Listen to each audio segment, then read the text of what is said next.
thank you so much for making time to come on here and talk with me. I know I've admired your work from afar for a long time, so I'm super excited to talk basketball with you today. So thank you very much for being here. My pleasure. Thanks for having me. Most definitely. So I'll cut right to the chase. I want to talk offense with you primarily. I just kind of want to hear from you.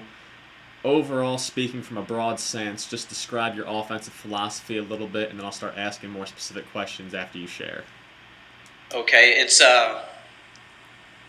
that's a pretty big question, and I'd say what we're not is we're not a system. Mm-hmm. And so really, our offense just kind of evolves from one year to the next, and it's really based upon our personnel, and personnel changes every single year, even when you have the same players back. Mm-hmm.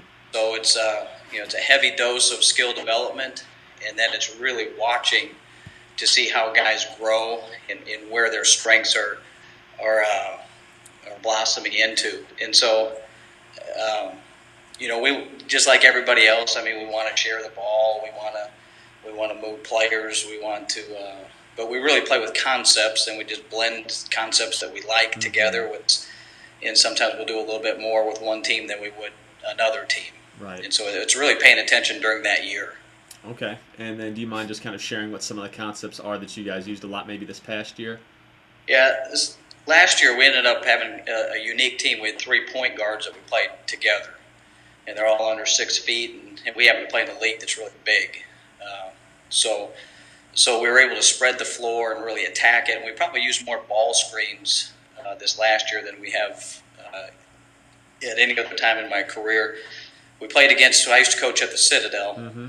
and we played against Davidson during those years. And there wasn't a better defensive team against a ball screen than Davidson. So they'd kind of scared me out of the ball screen for a few years. And so I've been shell-shocked. I was able to come back to the ball screen some. And it's nice. Within our offense, we can set multiples or set zero depending on the team that we're playing. If they don't defend it very well, we'll probably set a few more. If they defend it really well, like a Davidson, we probably won't set as many. Gotcha. And then just kind of talk about maybe whenever you have the first practice with your team, you kind of maybe have an idea of what concepts you want to use, maybe you don't, maybe just trying to feel that out. What does the early stages of your practice look like when you're either trying to figure out what concepts to use, and then once you have figured out those concepts, how do you start to introduce them? Yeah, that's a good question. I mean, we do start the year the same way. We care about the start and the ending. Mm-hmm. The stuff in between, who knows what happens there, but how we're going to finish, and then how we're going to get things started, how we're going to get an edge, how we're going to crack the defense. So for us, our shooting footwork is extremely important, how we're going to do that. There's just not enough time in the day to practice all the different ways to do it. There's a lot of great ways to do it, but we picked one. We're going to have our shooting foot back, and we're going to step into a shot, and we're going to be stationary when we're catching. And so that's kind of our goal. So we just work on that shooting, the shooting footwork. So that's our start. Mm-hmm. And then what are we going to do with the ball when we don't shoot it? Like, we're not going to take any shot fakes. We're going to shoot the ball, or we're not. So we just say, stop your shot if you're not. Mm-hmm. Don't manufacture a shot fake. And then the other thing is just a mentality, but we give them T-shirts and we say, me first. And then in little letters it says, for us. Mm-hmm. So every time you catch the ball in our program, it's about me. And we work at a Christian school, so that's kind of awkward to walk around with a me first, for us T-shirt. Right. And so the guys have to be able to explain that. And they do a pretty good job. So it's, if you were in an airport or in an airplane, they would ask you, or they would tell you, in case of an emergency, an oxygen mask will come down, put yours on first, and then take care of your children. Right. And so in basketball terms, we say it's always about your feet and it's always about your eyes on that rim. And then we'll make decisions for there. So it's me first, it's not me second, it's not me third. So we're trying to get a three, we're trying to get a layup. And if help comes off somewhere else, you're going to make that next guy an all-conference player. Mm-hmm. So we'll start with those mechanics or those fundamentals first, and then we'll skip it and we'll just go right in front of that rim, and then we'll teach them all the different finishes, and we do try to streamline our footwork for finishing. So, We're working on one-legged layups, so what we call our stride stop layups, and all the fakes in there, and then different Euros. But it's all the same footwork. So our goal would be to get to the rim off one foot and go dunk. The next one would be, if there's a little bit of contact, put your other foot down, create space for yourself, set a screen, and now we can work inside hands, outside hands, and then passes out of that. And then the kid might not be good enough at the beginning to ever get there, but over the course of time with the skill development, he's going to get there, but he's not going to be surprised. He's already developed that skill. So we skip a lot of stuff in between, and we really focus on the beginning and the end, which is a lot like tennis, to be honest with you. And with if you can show me ball's coming and I get the butt cap towards that ball, and then I always tell the people, like, when you're done, get that butt cap finishing towards the fence. The stuff in between, kids usually figure it out. Sure. I like that a lot. And then in regard to, obviously, you have different levels of player skills. I'm going to assume, correct me if I'm wrong, but all 5 guys you have on the floor maybe not being able to shoot well. So where does that me first come in then? On their catch, are they still looking to shoot right off the catch, or do they have another kind of teaching point or objective off of their catch? Always looking to shoot that thing. Mm-hmm. So, and I get it. We get them too, some non-shooters. But again, I don't know if they're going to be a non-shooter when it's all said and done. Right. So sometimes your body doesn't know the difference between when you shoot it and when you don't. So if I'm working my feet every single time for that shot, it's almost as if I were taking the shot. And then just as importantly, with consistent footwork, I can have consistent drives. Right. So now, the ability to keep your hand on top of the ball as I'm going right with a little small circle or slicing across my waist, and again, getting my hand on top and not dropping it to the floor, but pounding it to the floor with my eyes on the rim. So come in as a non-shooter. We're still going to work all those skills in. You may not be taking all those shots, but you're going to pretend that you are, and you're going to work your feet as if you are. And then, for last year's team, we kind of came up with the term because we were so adamant about the feet. That's kind of has a lot of integrity to our program. But we also noticed that those are north-south closeouts. So when somebody's closing out to me right in front of me, then I'm going to just try and go in a straight line, circle right, or slice left. Game's changed a little bit in terms of you get a lot of sideways closeouts. Maybe there's a side ball screens, defenders in the nail, right, and stunting a little bit, and I was closing on my side. And so we cheat our footwork. So we just work on cheat steps now. So we'll still get our shooting foot back. We're still, we still have the integrity of how we're taught from the beginning. But we don't have to put the shooting foot back down. Right. We can cheat it and just take that slot drive. And so that, again, games evolved, and we have to evolve with our teaching. And maybe we don't teach the same thing as they did in 1940. No, I like that concept a lot. And then I know another one of the big things I've seen just from kind of perusing your website, reading all the documents, is you're all about creating space for players to use the skills that you guys work on. Talk about some different ways that you might create space. And again, I'm sure it varies from team to team based on personnel, but what are some of your favorite ways to get that free space? I've always enjoyed helping players grow. And I really want everybody in our program thinking, how good can I be? But I do remember as a younger coach, and I was really fortunate to be a head coach at about 23 years old. And we had a great 5-man motion and staggers up top, and we really moved and did some things well. But before practice, I would get guys in the gym because I loved doing it and working on their games. And I probably watched some Kiki Vanderway inside reverse turns from the wing and the post. It was awesome. We worked all that stuff. Right. And then kid catches the ball on the wing, and he starts driving because the defender was on the wrong side. And he was going right into my perfect offense, the 2 staggers up top. And so I'd have to tell him, and I knew I was wrong, but I'd say, that's not the time. Why are you driving in there? You're screwing up the offense. At that point in time, the offense was more important than what the game was dictating. But I didn't know how to fix it. And then, again, you kind of learn through your mistakes. And so we just tried to create as much space as possible. And so it kind of started with, from that 5-man motion, and then I was really intrigued. I was coaching junior college at the time, but I really wanted to keep it simple. And I love flare screens. Like, I couldn't get enough of them. And so I was fortunate enough to go to Indiana's practice and watch Coach Knight with their motion and flare screens. And it just happened that Keith Smart was in the stands at that particular time with the game winner, I think 87. somewhere around that time frame. And so I just asked him, I said, "Do you like the flare screen?" He goes, "Oh, I love it." He goes, "It's my favorite screen." I was like, "Well, that's awesome." But I'm watching Indiana early, and they're playing bumper cars, and they're running into each other, and that's probably the greatest motion teacher that I've ever seen. And I said, if his guys are bumping into each other doing stuff like that, my guys will be a train wreck. And so we decided to just get rid of all down screens, and we flared everything. And then we taught all the reads out of it, and it was pretty good. And we said, once you got a catch off of a flare, then we just wanted space, because we got our advantage. So now we're trying to learn how to space the floor off it. We don't need any more screens. And so that's kind of where it started. And then it got to be, and flares are still great, and I still love them. However, just bringing two bodies together and their defenders, if that team is a little bit better than we are, stronger, sometimes they could blow it up, and we couldn't get the space that we needed. So then we might start playing around with still having the flare movement, a guard-to-guard pass, and then I might just run towards the corner. The corner guy in the corner might run baseline, and all of a sudden we've created a nice little gap, a nice space, and I could throw that thing early, and then it's almost like I got a bottom flare screen, but I'm missing a defender down there. And so I had more room to play, which gave us more time to take attention to the skills that are required to play out of it. So, quick drive, baseline, driving, attacking it towards the middle, maybe going into a post up out of that off the dribble. Right. And so that was kind of the evolution of how we started playing the way we did. Okay. And then kind of talk about how, like a lot of the action, whether it be a ball screen, whether it be a flare screen, if you're not coming off and shooting immediately, you're looking to attack that space with the drive.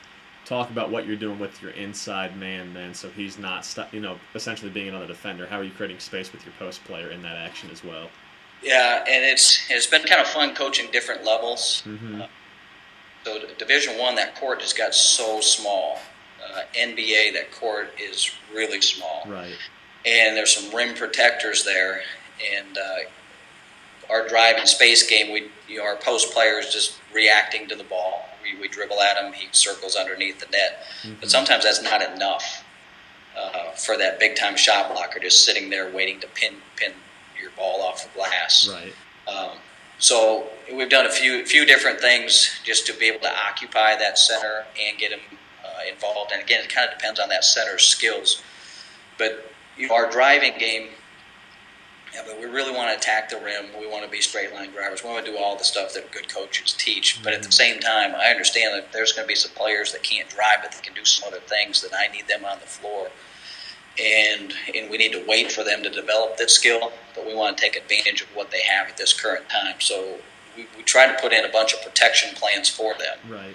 So as I'm trying to gain this skill, and you may gain another one that I don't know about, and we do tell our guys this too, is kind of the reason why we don't have a system of play. It's just more of a philosophy, is that if you truly believe in skill development, then I don't know where you're going to end up after 4 years. Like, I don't know which way your game is going to grow. We've had some unbelievable 5'11" post-up guards where they didn't have a post-up game coming in. Right. I didn't recruit them to be post-up guys, but through some of our skill development stuff, they grew in that direction.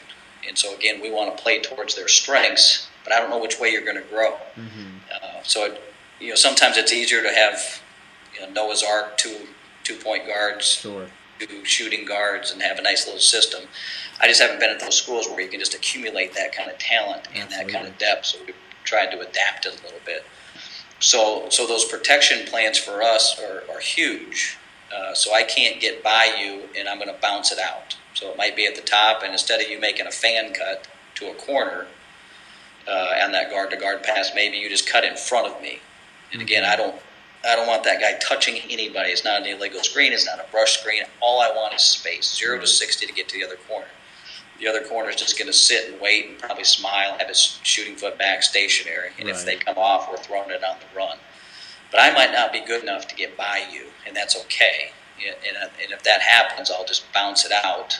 And now we've got 2 guards and 2 forwards. And that kind of keys the center to do something. So the center just comes flying up to the top of the key, free throw line, and then we can do whatever we want. If you want a little bit of Princeton action, if you want a little bit of screening action, but it just kind of keys us that our driving and spacing game is off. We need another way to create an advantage. Mm-hmm. And so, again, that's where it says that each year that's what we do out of that might change a little bit. Right. Makes good sense. So you talked about the bounce out as a protection plan. Correct me if I'm wrong, but from what I understand, the other two ways you might do that are just with those stride stops because you can pass out, as well as turning a dribble into a post up. Correct. Okay. Yeah, that's good observation. So that, and again, I've kind of coming off the AAU circuit of watching a lot of summer basketball. Yep. And some of it's really enjoyable, and some of it just reinforces why you do what you do. Mm-hmm. And the things that would probably bother me the most just watching it would be the ability to throw a strike. I mean, throw that ball hard on a rope. Right. And then the next one is like how many balls get touched. I mean, the pickups are really soft, and their stopping isn't very good. So again, we care about our starts and our stops, the ability to go full speed and stop balanced. And I had some great practice tapes or DVDs of John Beeline when he was at West Virginia. One of his assistants was on our staff at the Citadel, and he kind of showing us some things that they were doing. It's unbelievable coach and great with his practice plans. And so I really like the idea of being able to drive to that rim and not get your shot off and come to a balanced 2-foot jump stop, and then turn around and have those guys fill in behind you. Right. So we worked, and I made sure that those feet were coming down at the same time with our guys, and we couldn't do it. And our guys would just get stuck and they couldn't pivot, and now we're really deep and there's in some uncharted territory. We're creating space and we're getting in those areas, but we couldn't make the turns out to make the pass. And it wasn't because they were selfish, it was because physically they couldn't go that fast and stop on a dime. And I thought, well, maybe you just have to be a special athlete to do it. And so I went back and I watched those West Virginia tapes again. And even though they may have been teaching a 2-foot jump stop, the best ones weren't doing it. Gotcha. The best ones were kind of landing staggered, and that's kind of where we came up with the stride stop. Just watching good players, what do they actually do, not what are they taught, not what some coach said. What do the best players do? Right. And so they would kind of land staggered. If I'm dribbling with my right hand, right foot hits, and then the left foot, and then it gave them a really good base to create some space for their own shot, but then also to turn out and make all the necessary passes and be balanced and set screens for yourself with those pivots, because the pivoting isn't just to get away from somebody, it's to create space with your body. And again, you're coaching, you're kind of coaching on the fly, and you think it's right, and then you get tested. And that's the great thing about competition is, summer you can be a little bit crazy, you can think about some different things, but then you got games right around the corner, and there's a good chance that you might get humiliated as a team and as a coach, and so it gets you to start thinking seriously again. And again, I thought we played Michigan State at the Citadel, and it was Draymond Green was on that team. It was an unbelievable team, and Coach Izzo, those guys are so physical, and we had some bodies that didn't come close to matching up with them. But I thought because of the way we stopped, and we were really physical with our stops, that even against a bigger, better body, we protected ourselves enough that we weren't turning it over. We were getting clean passes, and we could get away from their pressure. So if I stopped at an elbow trying to play with a corner guy, and one of those physical guys gets right into me like they do, I can easily pivot away from them and play to the path of least resistance. Sure. I like that a lot. And then every year, whenever you guys do come to those stops, you get to the rim, you get into your stride stop. Are there certain spots that you want filled? I know you guys have people coming behind the ball sometimes, and and again, that's evolved a little bit too, because just defenses have changed. So with the packed defense, and teams aren't as extended as much. So where it started to come up is driving from the top, and when does the guy come out of the corner? If a guy has a really good feel, he can sense it. And you say, when he's getting towards that elbow area, just lift up a little bit. But when they don't have good feel, now they're just running into each other. And so when we first started really understanding space or trying to teach towards space, we had some guys with great feel, and then the next year not so good. And I was like, I don't understand why this isn't working. So we just put in a little rule for them in the corner is that your job is to sit in that corner and do not move. Mm-hmm. And we're going to drive at that, try to get our own layup, and if they come off just a little bit, as I can see everything, if I'm looking at the rim, if I'm trying to look at everything, I can't see anything. Mm-hmm.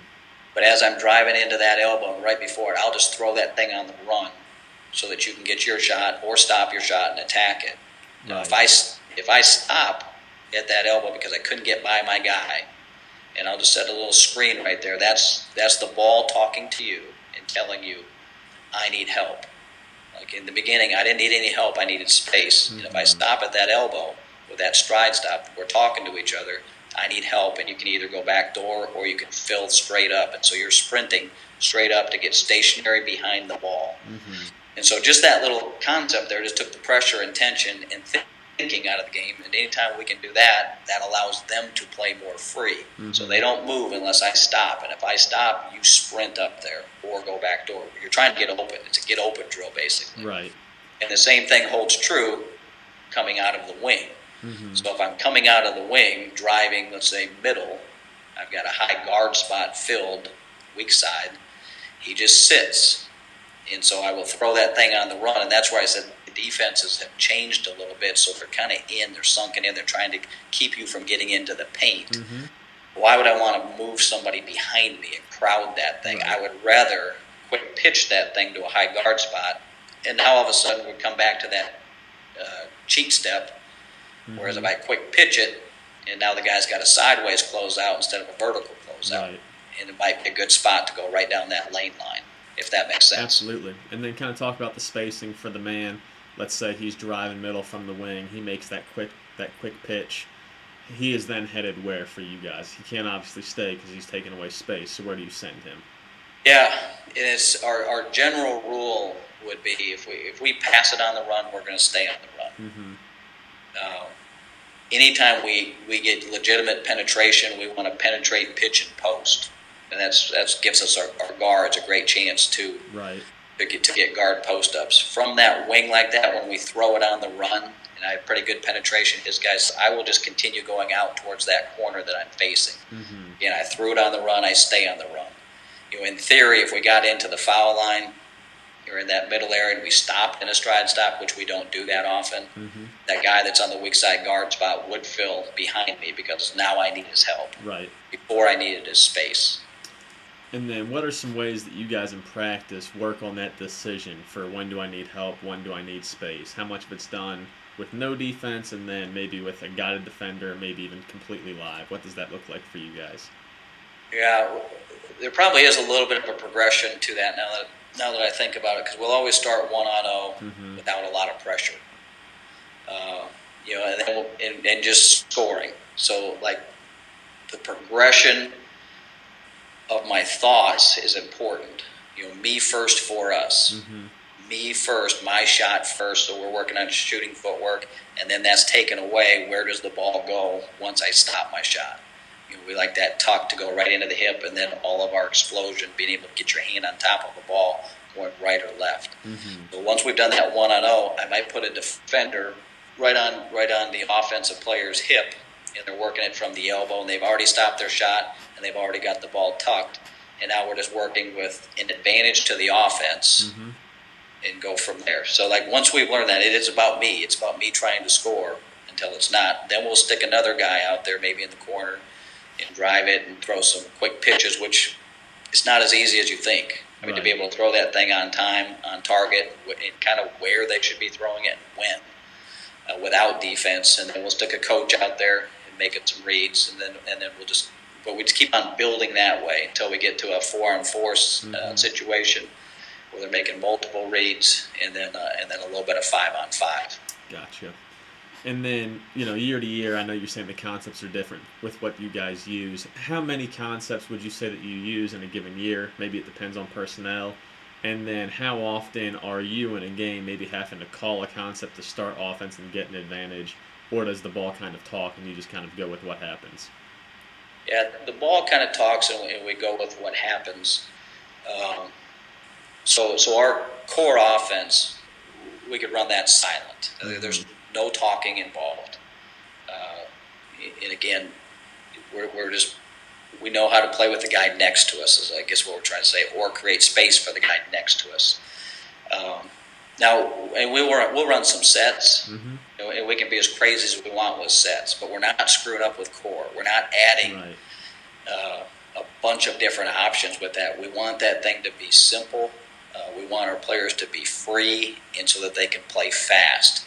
And then if we want to do something with a set that's a little bit complicated or weird, we'll do that, and we'll throw them out in a heartbeat if we don't like them. Mm-hmm. But it allows us to have some other creativity. And maybe when I was younger, I probably made a few too many mistakes in terms of trying to add too much to a core offense. Right. And really, it's nice having 5 options from this one particular spot. Mm-hmm. But they can only execute one of them, and those other 4 just slow them down, slow Right. down the beat. And then when you're referring to your core offense, that's the concept of me first for us. I'm trying to shoot off my catch, if not drive it, and pretty much just play drive in space. Or are there certain screening actions that are part of your core as well?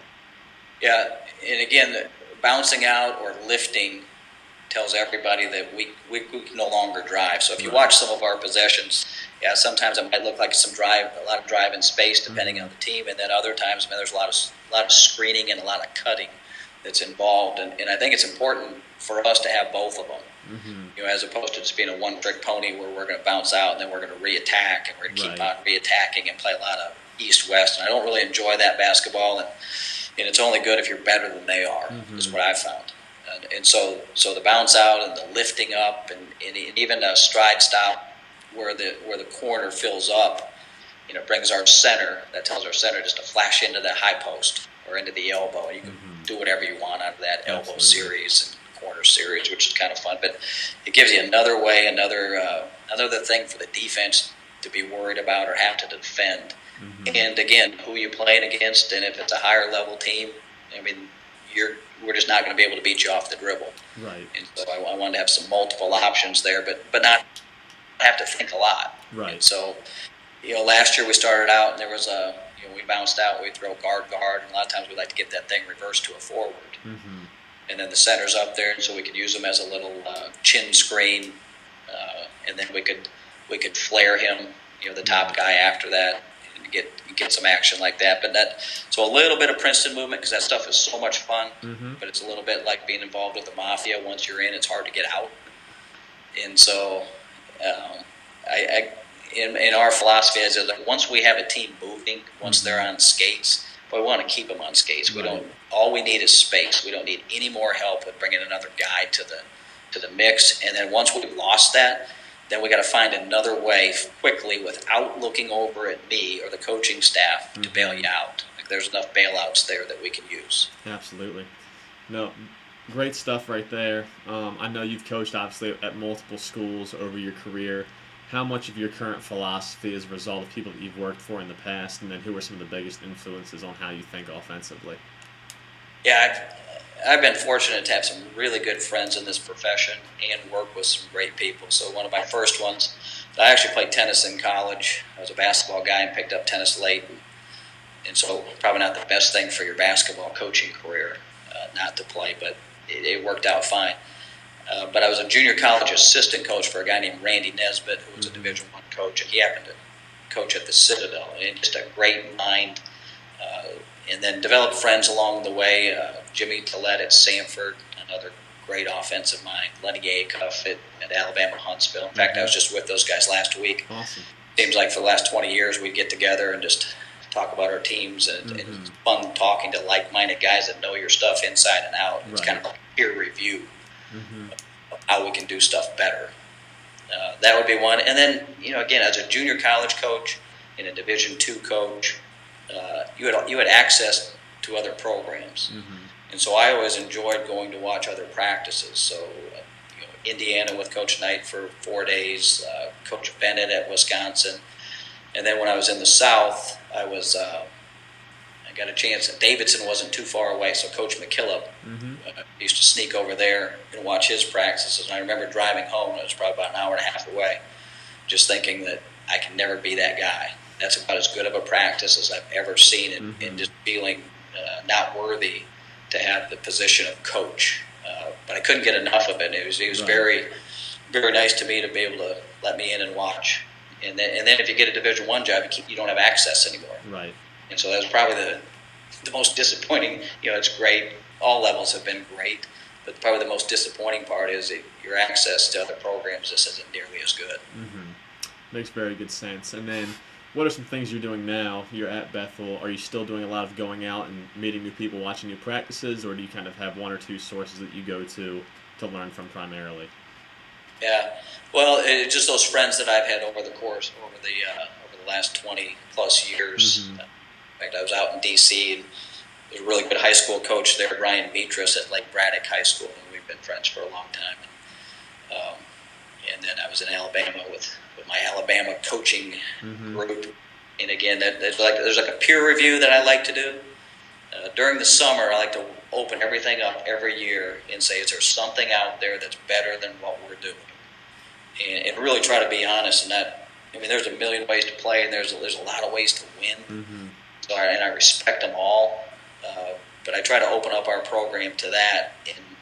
And then there's a lot of coaches that will come in here now to Bethel, and then kind of ask us some questions about how we do things or why we do things. And to me, that's really helpful to me. Mm-hmm. Because some of the things I don't think about anymore. The more you do it, you don't really think why. And there's a reason behind everything that we do, and usually it's because of a traumatic moment in my coaching career. It's like I don't want to ever have that kid go through that one again. Mm-hmm. That one's on me. So eliminate this from the program. So there's nothing wrong with a zipper cut. It's awesome. But I had a freshman point guard that dribbled off to the side while we were trying to get a guy open on a zipper cut, and he got eaten up on the side, and the ball got taken away with him with 7 seconds to go in the game.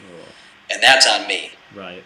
So I refuse to run any zipper movement or looping movement to get a wing open up top because I don't want that kind of pressure on a guard. Right. Doesn't mean that it's bad. Sure. It just means that I was traumatized at an early age, and I don't want to see that happen again. Yeah, I think I'm of the same thought when it comes to a set play. If one player has to hold the ball while he's waiting on a lot of action to happen, I'm not a fan.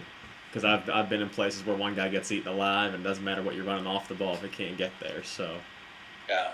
And then talk a little bit about how does your offensive philosophy of creating space, using the advantage, how does that bleed into your defensive philosophy? Is it affected by how you think about offense, or what does that look like? A little bit. Again, I think the game's changed a little bit, so our defense has changed as well. It just seems everybody's kind of packed in there now. Mm-hmm. When I was growing up, it was a little bit more of Jerry Tarkanian on and up the line and really denying. And so since everybody else seems to be packing, we deny. And then we started icing some ball screens 2 or 3 years ago, which has kind of been a fun thing to do. But then it changes how you're going to guard the ball on the wing. Right. And so before I go into all kinds of details about it, I think one of the best things that I heard, and it was probably 4 or 5 years ago, a guy by the name of Matt Woodley, who's now an assistant at Pittsburgh with Coach Stallings. Spent 2 or 3 days with him, and all he ever wants to talk about is defense. Mm-hmm. He has no interest in offense. And so it's kind of fun to hear a guy so passionate about a topic. And he had been with the Bennetts, and so he knew the pack defense inside and out and really believed in it. But he did say this, is that everybody always wants to talk about the positioning of all the other players. He goes, it really does come down to this. Can you stay in front of your guy? Mm-hmm.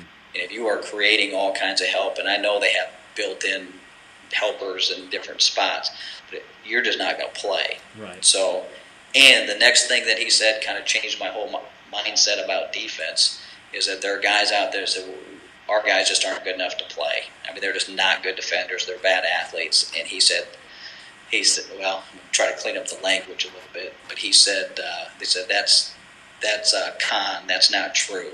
Mm-hmm. He goes, you can make them better players. And it just resonated with me, and I knew I was a little bit guilty of that myself, thinking, well, maybe he's just not a good defensive player, and I need to get a little better athlete, and which always helps. No doubt.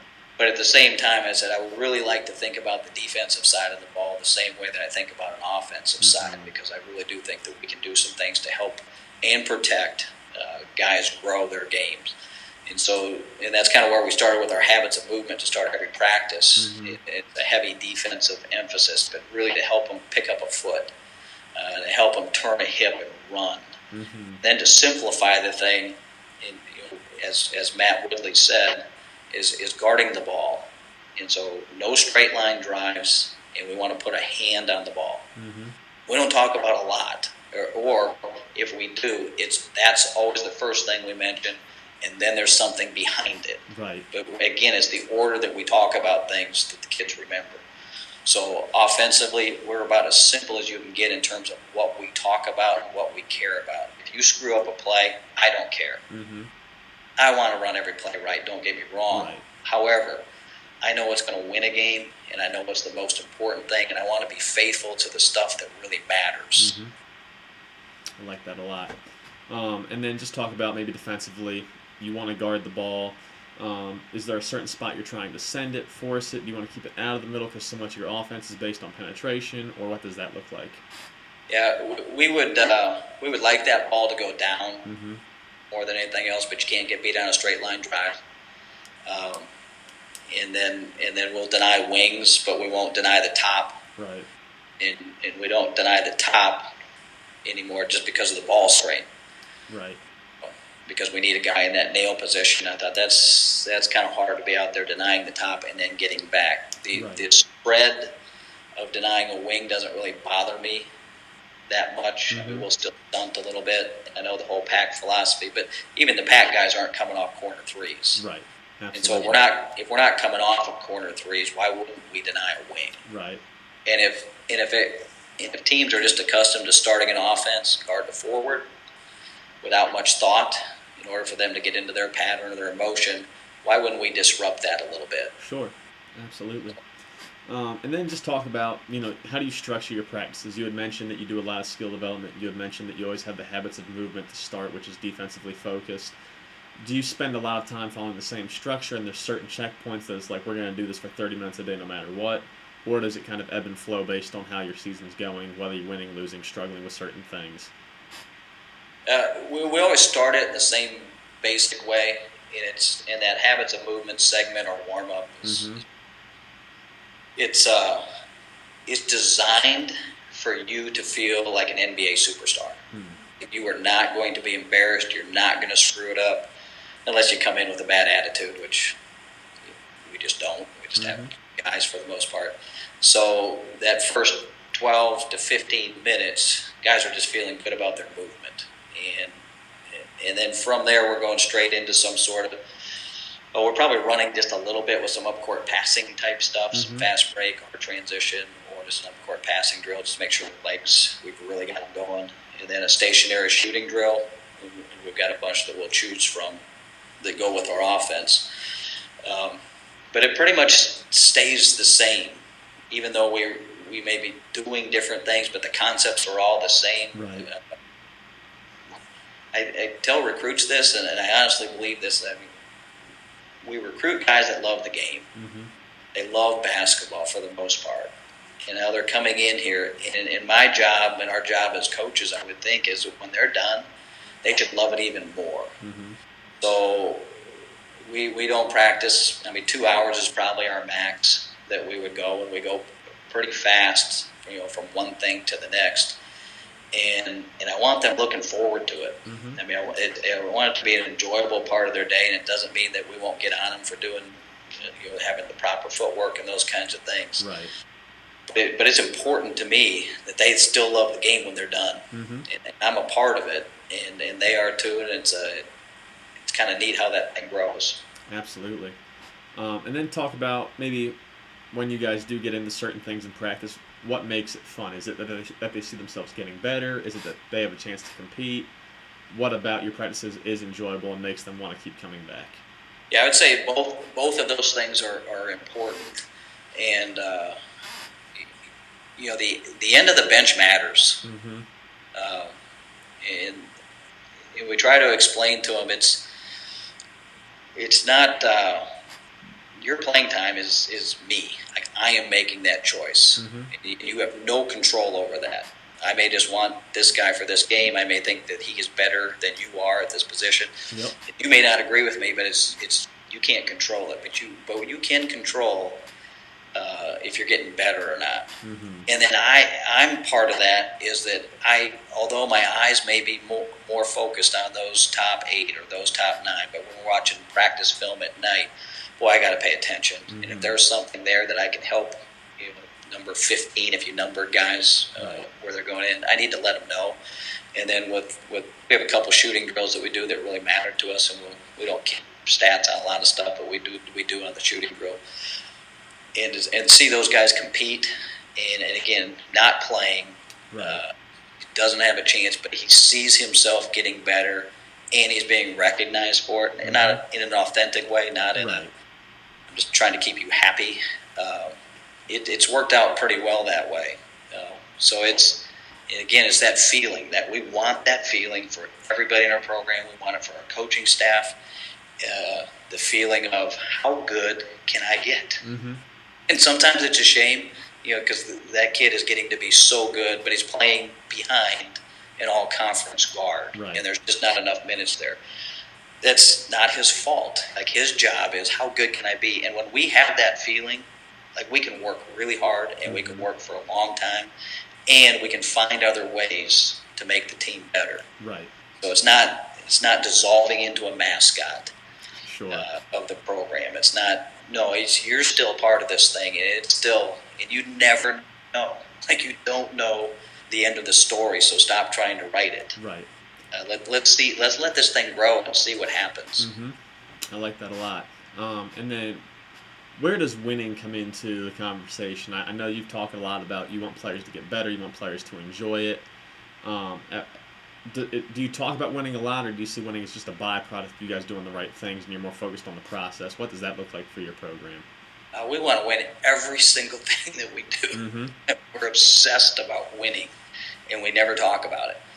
We probably talk about losing a lot more, and it's about how we're going to lose, about what it's going to look like and what it's going to feel like when we miss 5 in a row. What it's going to look like and feel like when we lose 3 games in a row, and that is part of the process, and that's part of the growth. And how are we going to, after every practice, watching film the next day, how are we going to go about that? After a game the next day, how are we going to go about that? What are we going to look at? How are we going to conduct ourselves as coaches? And we have some things in there to protect ourselves from ourselves as a coaching staff. Mm-hmm. Win or lose, it's always going to be a instructional defense, positive defense, instructional offense, positive offense. And again, your eyes don't see the stuff the same after a win or a loss. And so we put that in there, and we're going to have about the same number of clips regardless. Mm-hmm. And it's going to be pretty even emotionally. I mean, there's sometimes it just gets you. Right. But we want to be consistent with that, so we don't have roller coaster years, mm-hmm. Roller coaster moments, and those things I think are big throughout the course of the year. Another fun rule that we violate all the time, and we tell our guys we violate, is that you can't say anything bad about a player in the office when that player's not around, mm-hmm. unless you have something to help him fix it. And I said, that's our rule. We know it. We came up with the rule, and I tell our players we violate it all the time.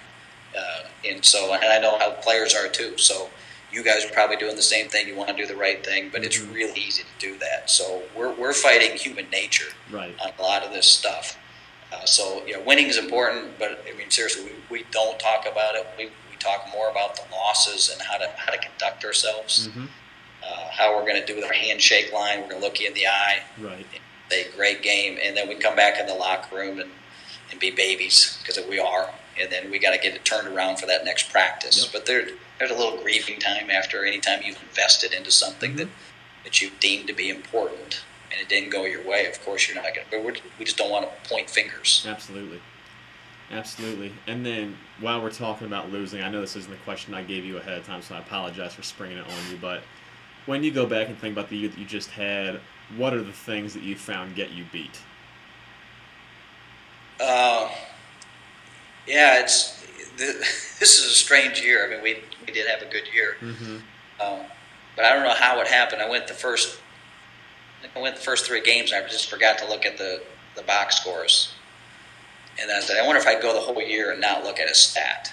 Other than our opponents, I want to know who's doing what. Right. So, and I still haven't looked at it. Oh, wow. I mean, so I know when we're turning it over. I know when we're not shooting it great. I know you just kind of have a sense for those things. I don't really need a number to validate it. But I know that's like a positive assist to turnover ratio is huge for us.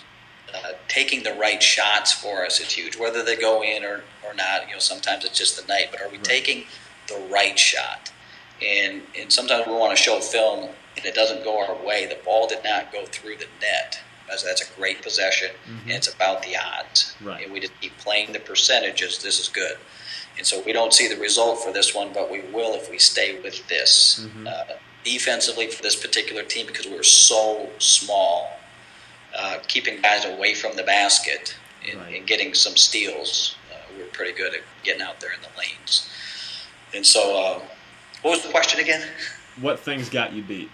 I'd say turning the ball over. And then in our league, and I know the post game seems to be a little bit of a lost art, but this division is a pretty good post league where there's a bunch of good 6'7", 6'8" guys on that low block. And so not keeping that ball out of there with deep catches, and we really started to develop as the year went along. So that was a big one for us. Absolutely. And then one last question I'll throw your way. I know our schools are similar. I'm at a Christian university. You are as well. Obviously, the kind of player that you're going to recruit then has to be a little bit different. Just talk about your guys' recruiting philosophy. Where do you start? What things are you looking for in regard to character? Maybe that's already spelled out with you because of what Bethel is as a school. And then how does that mesh with skill? And what's the balance that you guys take there?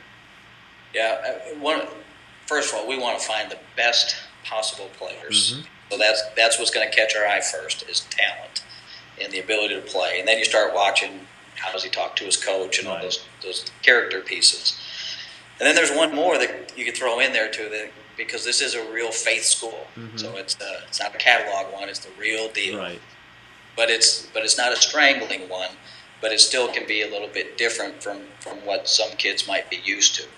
So we do want to make sure that we present that they want to be in the game. They're interested in their faith or curious. It doesn't have to be. I've been going to church camp since I was 5 years old. Right. But it can't be. I'm rejecting it at this point in time in my life. Sure. Like it's just not going to work out. And then I always say and it's nothing wrong with you. Right. It just might be. I think Bethel would be a great place for you, but not right now. Right. Like maybe 5 years down the road, maybe 10 years down, maybe never. But I'm okay with that. And the interesting thing, so our pool is probably a lot more narrow than some other places, and that's a good thing too. Like there's a lot of really good players out there. Absolutely. And some are drawn to you, and some aren't. I was drawn to this place. I didn't necessarily seek out this job; it just kind of appeared, and I was like, I don't know why, but I need this job. I want to be here. And I kind of feel that way with recruiting too, is that we can show them everything that we are, and you're drawn to it, man, we want you. If you're not, there's some other place. I want you to have that feeling. Right. Like I have to come to Bethel. Like that pull is so good. No, I like that a lot. Well, Coach, I can't say thank you enough for sharing what you did. Again, I'll send this video over to you whenever I'm done with it. I'll kind of cut out, dead spots and whatnot. But I'll also throw a link to your website on there where people can kind of see a lot of stuff we've talked about. And, I've enjoyed it thoroughly. So thank you so much for your time. Thank you. How'd you get started doing this stuff? Oh, man. Well, I'm trying to think. The first one I did was with Josh Leffler. He's now the head coach at Johns Hopkins. And so, like anybody in coaching, I'm just always trying to learn what I can learn. And then I thought to myself, well, what if I was just to, connect with people over, FaceTime or whatever, record it. That way I can be learning, but then I can also share it with other people. Because that's the one thing that's helped me more than anything. I didn't play in college either, and people were so helpful to me in sharing knowledge. And so anything I can do to give back and maybe help somebody else is exactly what I want to do in coaching. So it sounds like our paths are a little bit similar then, because there have been so many good people around that it's that they helped me when they didn't need to. I had nothing to give them. Absolutely. and they gave them to themselves, and so that's always a cool thing. And your site's really good. I've been through that. You're always putting some good video on there, and it's an awesome thing you're doing. Awesome. Well, I appreciate it, and same to you. If there's anything I can do for you, please let me know. I hope to stay in touch.